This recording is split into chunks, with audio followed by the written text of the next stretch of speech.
Hope TV Nairobi. Na naibu kinara wa chama cha Jubilee Fred Matiang'i ameelezea utayari wake kufanya kazi na vyama vingine ili kubadilisha mustakabali wa Kenya. Akizungumza katika ufunguzi wa ofisi mpya chama cha Jubilee katika kaunti ya Samburu Jumatatu hii, Matiang'i alisema milango ya chama hicho imefunguliwa kwa wote walio na maono sawa nao kuhakikisha kwamba nchi ya Kenya inapata uongozi bora katika uchaguzi ujao. Aidha, Matiang'i amesema kuwa ataendeleza ukosoaji wa serikali kwa njia ya heshima na kikatiba. Sisi kama Jubilee tunajiunga na Wakenya wengine, hasa wale katika vyama vya upinzani. Mlango yetu imefunguliwa, dirisha zetu zote zimefunguliwa. Sisi tunataka kufanya kazi na Wakenya wote.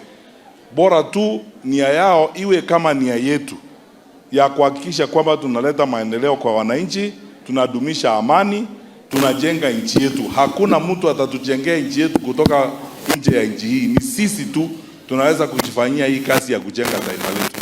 Na tukiwa hivyo, tunashirikiana na wote, wawe katika upinzani, wawe katika vyama vingine, hata wale wenzetu ambao wako kwa ODM, wale ambao wanataka kushirikiana na sisi, tuko tayari. Na mbunge Jack